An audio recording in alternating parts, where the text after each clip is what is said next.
Tunde walks home from school, through a lively town street. Tunde, a slender 9-year-old boy with bright eyes and a sketchpad tucked under his arm, weaved through the bustle of the market street. His worn sandals slapped the dusty pavement. While other children ran and laughed, he watched. He noticed the way a woman's wrapper caught on a vendor's table, or how a fruit cart tilted when a goat brushed past. He always passed Mrs. Adewora on Thursdays, the pregnant woman with kind eyes and a belly like a watermelon under her wrapper. She bought ripe mangoes from the same vendor every week. Tunde liked sketching her. She looked peaceful, like someone from a storybook. Today, he sat near his usual spot, a bench beside a street vendor's umbrella. As he drew her silhouette, his eyes caught something else.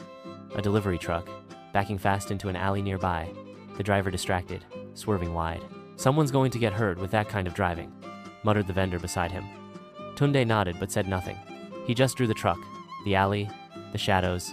At home, Tunde tries to explain what he saw, but nobody listens. Back home, in the single-room flat he shared with his mother and 2 siblings, Tunde showed his sketch to her.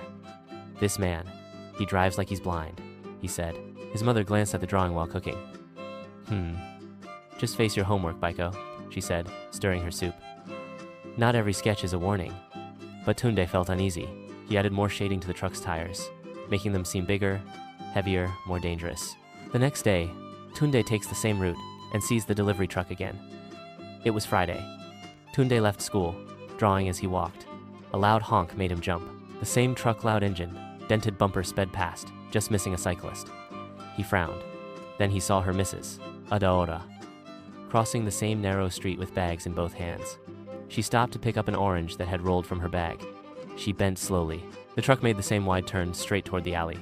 But this time, Mrs. Adewora was in its blind spot. Tunde's sketchpad dropped from his hand. Tunde acts without thinking to save Mrs. Adewora. Time slowed. The world faded into the sound of the truck's engine, the thump of Tunde's heart, and the voice in his head screaming. "She doesn't see it! She doesn't see it!" He ran. Legs pumping, dodging people, horns blaring, he ran like his life depended on it. "Auntie!" he screamed. Mrs. Adewora looked up, confused. Tunde hurled his school bag, hitting her legs. She stumbled back, losing her balance and falling into a sitting position. The truck screeched tires skidding, burning rubber, and stopped inches from her belly. Silence fell like a curtain. Crowd gathers. Tunde is shaken. Adewora is overwhelmed. People rushed in. Some scolded the truck driver. Others helped Adewora up. She was crying, holding her stomach. Tunde stood frozen, eyes wide with fear. He thought he would be blamed, but Adewora reached out, held his face in both hands. You saved us," she whispered. "You saved my baby." The crowd gasped. Applause broke out. The vendor from before placed a protective arm around Tunde. "Small boy, big courage," someone said. A nurse from a nearby clinic helped Adewora into a cab. "We need to check the baby." She pulled Tunde in with her. "You're coming too." At the hospital, Mr. Chaik learns the story. At the clinic, Mrs. Adewora was examined. The baby was fine, heart strong, movement normal. Tonus episode herbed. Sipping juice someone gave him. When Mr. Chaik arrived, his face was wild with worry.